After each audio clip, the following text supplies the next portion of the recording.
그 패션의 중심이 뉴욕이었다면 예. 지금은 이제 중국이 아닌가. 명품 최고 소비국이 됐죠. 이제 이태리 남자들 로망이 이 중국 여자와 결혼해서 월급이 엄청 짰을 하지만 배급이라는 게 있지 않습니까? 거야. 그러니까요. 与众不同坚实说。 안녕하세요. 차이나는 찐 사부의 김원동입니다. KS 어페럴의 김양수 대표님 모시고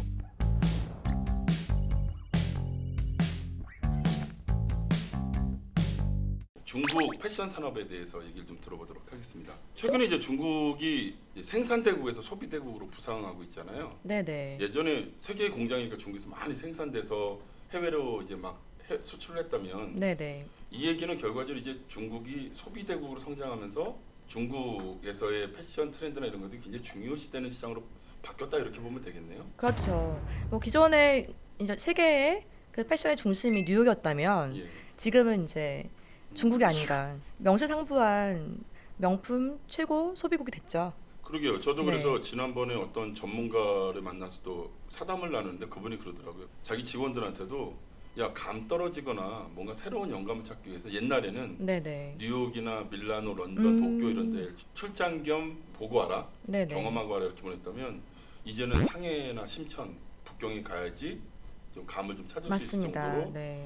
와 너무 뭐 상점벽해처럼 달라졌다 이런 말씀을 네. 하시더라고요. 그러니까 제가 2000년도부터 2020년도까지 있었는데 그 20년이 아마도 중국 패션 역사상 제일 역동적인 20년이 아니었나라는 생각이 들어요. 근데 지금 생각해 보면은 그 패션이라는 게 가장 학습하기가 좋은 거 아닌가요? 눈으로 보여지니까 그렇죠. 다른 거에 비해서는 네. 그러니까 경제력이나 이렇게 따라주면은 가장 먼저 그 학습이 잘 되는 이런 산업인 것 같아요.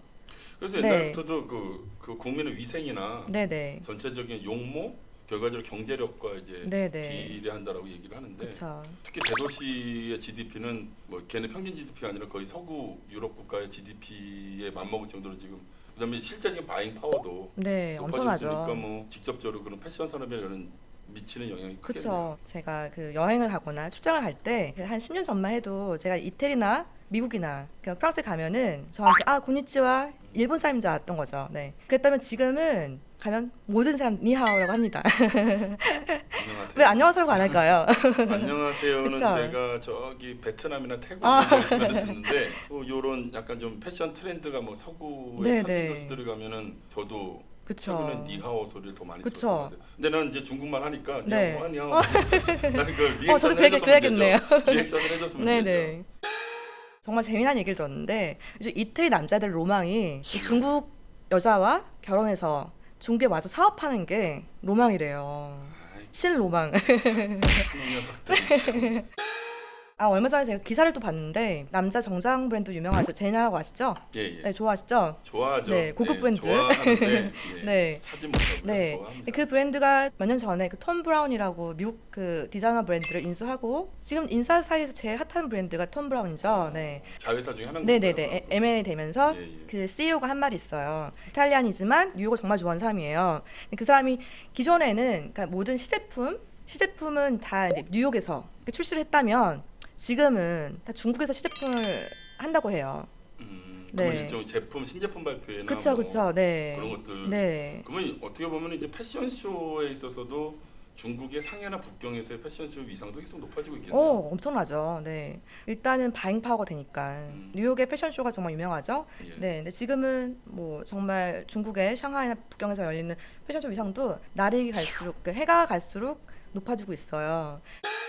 인건비 비중이 굉장히 높았던 의류 네네. 공제 산업이 중국의 이제 최저임금이 계속 높아짐에 따라서 네네. 인건비가 상대적으로 저렴한 베트남이나 동남아시아 국가로 네네. 이전하면서 네네. 기존에 거기에 의존하고 있었던 어떤 공장들이나 관련 산업계 종사자들이 네. 새로운 활로를 모색하는 데 있어서 네네. 내수 시장에 눈을 기울이기 시작했다. 맞습니다. 예. 그것과 맞물려서 이제 온라인 마켓, 온라인 쇼핑몰부터 이제 온라인 산업이 발전하면서 급속도로 발전하게 된 거죠. 네.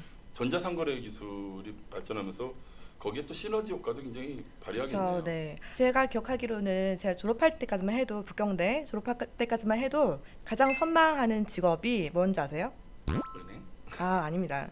공무원이었었던 것 같아요. 네. 아, 거의 한 저희 그때도요? 그럼요. 네, 저희 반에 한 50% 이상이 공무원을 준비했었고요. 혹은 50% 공무원 그리고 한 20%가 국영기업. 근데 월급이 엄청 짰을 텐데. 하지만 배급이라는 게 있지 않습니까? 아, 지난 회에서 네, 말씀하셨던 네. 그 월급에 주는 네, 어떤 그것과 여러 가지 복리제도. 그렇죠. 그것과 그때까지만 해도 관료주의 같은 게 있어서 공무원의 파워가 엄청났죠. 네. 공무원 이퀄 출세 뭐 이런 예. 거였죠 그때는. 그리고 나머지 한 10%가 이제 은행이나 외국계 예. 기업, 뭐 컨설팅 컴퍼니나 이런 그렇죠. 쪽으로 갔었죠. 예. 네. 근데 지금은 완전 바뀌었다고 해요. 우리나라는 요즘엔 그냥 갑자기 공무원 혹은 네.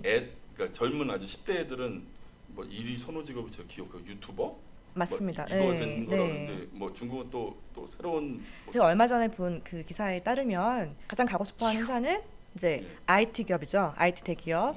바이두나 뭐 텐센트 이런 기업에서 한 3, 4년 일을 하다가 배워서 예. 네트워크를 만들어서 나와서 창업을 하는 거죠. IT 기업을 기반으로 한 경험을 쌓아서 나와서 창업하겠다. 그쵸. 근데 그때까지만 해도 저 때까지만 해도 창업에 대한 인식이 굉장히 나빴던 것 같아요. 그런 뭐 감히 창업을 하려고 하는 생각을 했던 친구들이 없었던 것 같아요. 네. 김 대표님이 졸업할 시기만 해도 아직 우리가 익히 알고 있는 알리바바나 텐센트가 정말 그냥 삐약삐약한 그쵸. 경험이 네, 맞습니다. 되잖아요. 네. 그러니까 당시에 스타트업으로 막 유니콘 기업들이 많지 않을 때고 네네. 뭐 일학 자수성가한 이런 젊은 그 성공한 사람들이 적을 때니까 아무래도 그쵸, 그랬을 네. 것 같고요.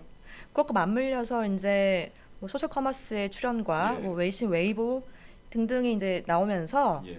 이제 창업을 시작할 수 있는 그 멍칸이라고 하는데 그 문턱이 낮아진 거죠. 그러니까 적은 자본금으로 이제 사업을 시작할 수 있게 된 거죠. 그때 당시 뭐 직장에 들어가서 좋은 기업에 들어가도 그때 10,000원, 뭐 20,000원, 뭐 그 정도의 수입이었다면 창업을 하면은 재밌는 예로 그 대학가에서 잼빙을 팔던 친구 한 명 있었는데 예. 그 친구 정말 중학교밖에 안 나오고 이제 잼빙을 파는데 어떻게 위챗소에서 유명하게 된 거예요.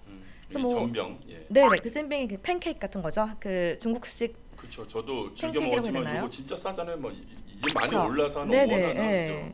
그런 거를 이제 파는 친구가 위챗을 통해서 이제 유명해지면서 한 달 매출이 정말 뭐 한 몇십만 RMB가 이렇게 되면서 사람들이 이제 그 잼빙을 팔아서 몇십만 RMB예요? 네네, 한 달에 와, 그럼 매출이. 잼병 도대체 몇 개를 파는 거야? 그러니까요. 그것도 일이다. 네. 근데 예. 이제 그때 그래서 저희 그때 유행하던 말이 내가 기업을 다니느니 계란 장사를 하고 말지 이런 말이 막 돌 때였었던 것 잼빙 같아요. 업체에 계란을 갖다가 납품하는 식으로 네네.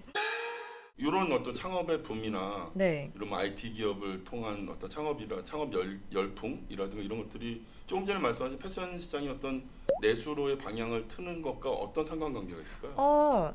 당연히 관계가 있죠. 일단은 이제는 이제 국내에서도 뭐 질 좋은 퀄리티의 이제 물건들을 구할 수 있게 됐고 그 알리바바, 타오바오 이런 플랫폼들이 생기면서 물건을 공수하는 것도 쉬워졌고 판매하는 루트도 다양해졌고 예. 그래서- 그런 면에서 오히려 젊은이 사람들의 창업 열기를 더 진작하는 효과가 생기고 있기 때문에 네네. 지금 내수에 있어서도 굉장히 그럼 긍정적이고 낙관적인 방향으로 보시는 거네요. 내수는 제가 보기에는 확실히 온라인의 이런 기반으로 온라인 한? 기반으로 한 그것과 굉장히 밀접한 관계가 있다고 생각해요. 네. 이 네, 새로운 네, 역병 네. 때문에 전 세계가 지금 헬 글로벌이 되는 마당에 있어서 네네.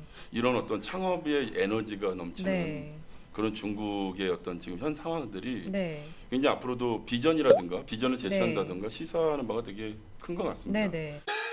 좀 더 소비자 네네. 혹은 마케팅 관련해서 어떤 식으로 지금 중국 시장이 변하고 있고 네네. 이런 어떤 내수 시장에 힘입어서 어떤 식으로 소비자도 지나가고 있는지에 대한 네네. 얘기는 제가 다음에 계속 이어서 하는 것으로 네네, 하겠습니다. 알겠습니다. 네, 경청해 주셔서 감사합니다. 네, 감사합니다. 감사합니다. 네.